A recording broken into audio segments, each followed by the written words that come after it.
It's a good game by our guys. We have to be better with our fouling. We can't expect them to shoot 34. I mean, they doubled us in free throw attempts.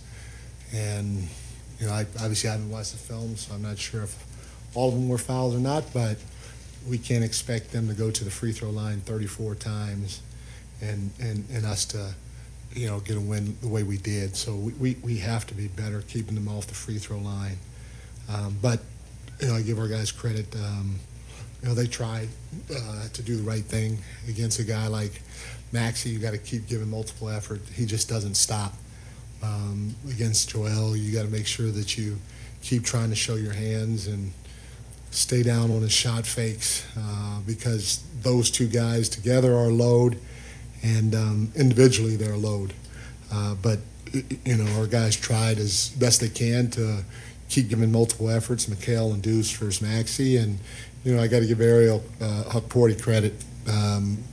We were in early foul trouble, and Ariel came off the bench, and he wasn't expected to play, obviously, and he did a solid job. You're not going to stop a guy like Joel or Maxey. You just hopefully make them work without fouling them, and Ariel did a pretty good job in that area.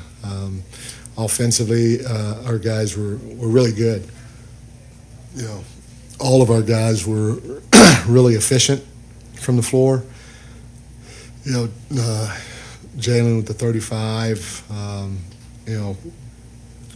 OG on 8 shots, he gets 18 points. Cat gets 17 points on 11 shots. McHale gets 17 points on 10 shots. So they were all really efficient with their scoring and shooting. And you like the fact that on the 53 buckets we had 34 assists. We've talked about those guys in transition. We know that they're going to come even harder in transition.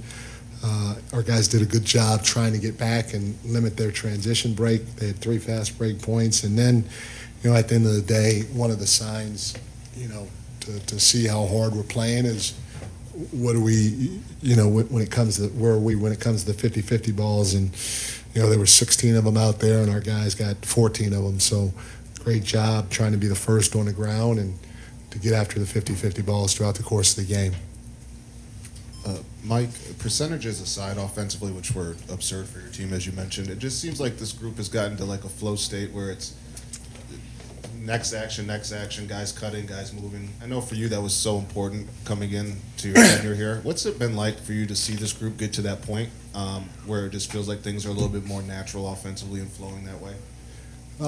It's a lot of fun when you have concepts on either end of the floor, and the guys are trying to embrace those concepts at the highest level. And when they do, it doesn't really matter, what you call or who initiates the action, because guys are trying to play the right way, and these guys are pros, and it'd be any team out on the floor, if they're trying to, embrace what you're throwing out there, and they're sacrificing and believing, and they're connecting and all that other stuff. It can be a lot of fun to watch. Coach, Jalen really got going early, and you had him was really effective in the pick and roll when you involved Indeed. I mean, what did you see there, and why that was so effective?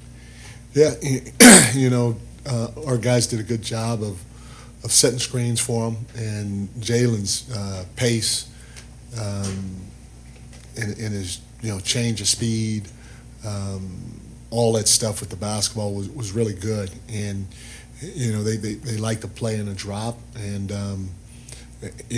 he was able to come off and get a couple of pocket threes because we had good screens, and and when he did that, made him come up the floor a little bit, and then he was able to get by him. But when we touched the paint, if help came, we did a pretty good job playing off a 2 and spraying it, which meant the next time down, guys would stay home a little bit more, and now you can get the opportunity to finish. So, Jalen was really good as the head of a snake, but the guys behind it, setting the screen, making sure we're spaced the right way, being ready to make a quick decision when that ball got sprayed, that was all really good too.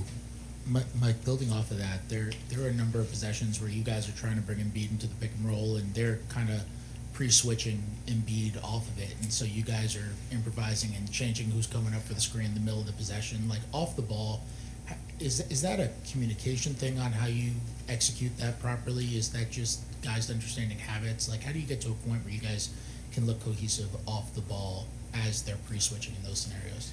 Yeah, it just takes a little time, and our guys, again, you see a lot of that during the course of the season, and so you keep working with it with your guys. You keep showing your guys film of it, and it's something that you address, and we have actions where if teams are cross-matched that we can try to get the guy that we want in the pick and roll, and so doing stuff like that throughout the course of the year while showing them film, hopefully at this point of the season gets them to a point where they're comfortable enough and they can continue trying to attack it the right way. Mike, you guys have now done, I think, 16, 29, 51, and now 39 in terms of your last 4-game margins of victory. Just, I know you often say, you're going to do this sometimes, you're going to do this sometimes. Ideally, you do this. Is it safe to say you guys are doing this at the right time right now? I can't,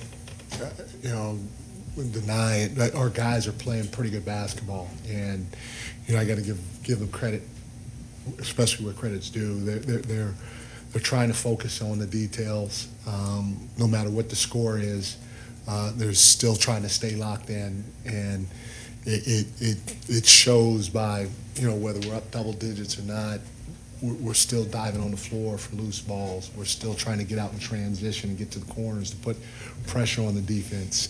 We're still trying to play the right way, and hopefully we can continue to do that because, when you're in the playoffs, there are a lot of things that have to go right for you. You have to, knock on wood, stay healthy, and so you got to get a little lucky, and hopefully you're trending the right way at the right time. And it's still early, but our guys are really trying to embrace the process and help speed this along the right way. And you like to see that from a veteran team.